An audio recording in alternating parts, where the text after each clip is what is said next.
Okey, Assalamualaikum adik-adik. Bismillahirrahmanirrahim. Sekarang cikgu dalam episod yang keempat baru ni, cikgu telah mengemukakan 5 item yang lebih mencabar.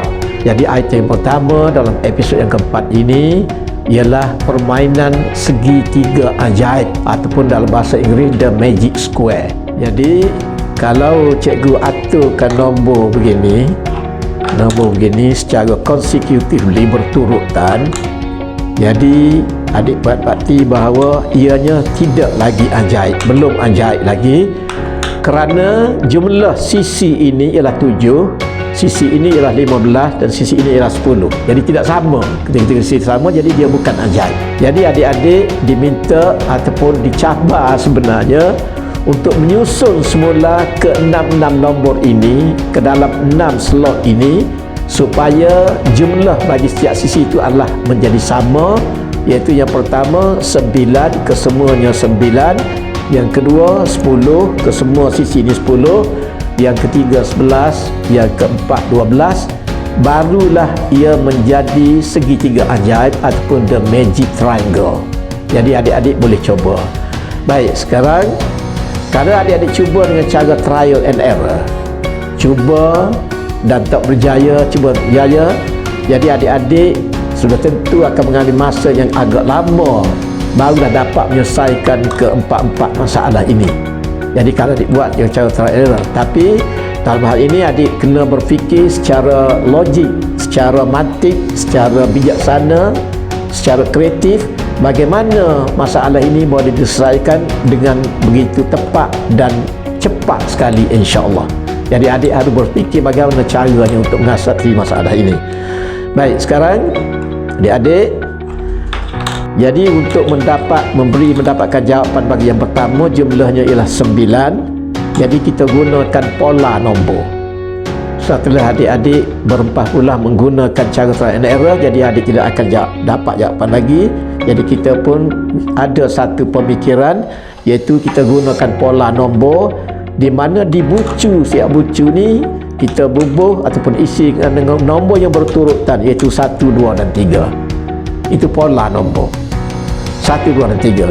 Jadi sekarang adik-adik cuba menggenapkan 3 tempat ini supaya menjadi 9. Jadi sudah tentulah 2 dengan 3, 5, jadi 9. Bubuh nombor 4 di sini, 1, 3, 4, bubuh nombor 5 di sini, dan 1, 2, 3, jadi bubuh 6 di sini. Jadi didapati bahawa kesemua sisi ini berjumlah sama, iaitu 9, 9, 9. Jadi terjawab soalan yang pertama ini. Okey adik-adik, bagi mendapat jawapan bahagian 2 iaitu 10, di mana jumlah ketiga sisi itu sama menjadi 10, kita juga kena menggunakan pola dan tertib nombor. Dalam hal ini mungkin kita isikan dengan nombor 1, 3 dan 5, kesemuanya nombor ganjil. Jadi kita cuba bubuh di puncak ni 1, di sini 3 dan di sini 5. Semuanya nombor ganjil. Kita guna nombor ganjil sebagai polanya. Sekarang kita cuba menggenapkan jadi 10. 3, 5, 8, tentulah kita bubuh nombor 2 di sini. 1, 5, 6, tentulah kita bubuh 4 di sini jadi 10. 1, 3, 4, tentulah nombor 6 di sini jadi 10. Jadi ketiga sisi itu sama, iaitu 10, 10, 10. Jadi jawapan 10.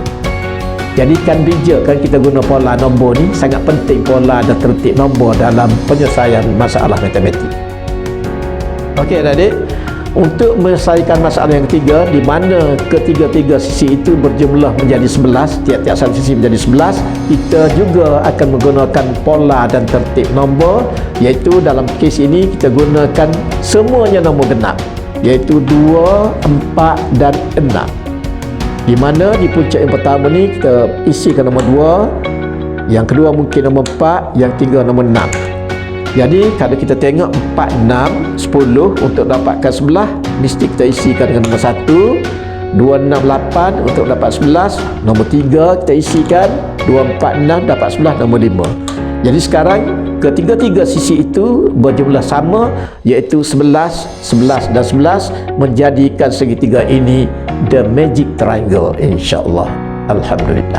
Okey, bagi menjawab masalah yang seterusnya, yang keempat, iaitu setiap sisi berjumlah 12, kita gunakan turutan nombor iaitu 4, 5 dan 6. Kalau yang pertama tadi untuk mendapatkan 9, kita gunakan nombor yang berturutan 1, 2 dan 3. Sekarang untuk mendapatkan jawapan 12, cuba kita gunakan turutan nombor yang baki lagi tadi iaitu 4, 5 dan 6. Jadi 4 kita cuba bubuh di puncak ini, dan nombor 5 kita bubuh di puncak ini, nombor 6 puncak lagi. Jadi 3 nombor turutan yang berturut 4, 5, 6. Jadi sekarang kita mendapatkan 12, 5, 6, 11. Sini mesti kita bubuh nombor 1, 12, 4, 6, 10, 12 bubuh nombor 2, dan 4, 5, 9 nombor 3 jadi 12. Jadi kita nampak bahawa setiap sisi itu berjumlah 12, dan oleh sebab itu segitiga ini dinamakan segitiga ajaib kerana jumlah setiap sisinya adalah sama. Jadi ajaib yang pertama ialah jumlah 9, ajaib yang kedua jumlah 10, ajaib yang ketiga yang jumlah 11, dan ajaib yang keempat jumlah 12. Kalau adik-adik buat dengan cara trial and error, cikgu tidak yakin bahawa adik-adik boleh menyelesaikan masalah ini dengan begitu pantas dan bijaksana sekali. Adik-adik mungkin menggunakan masa sampai 2-3 jam untuk menyelesaikan masalah, walaupun ini nampak simple, nampak mudah.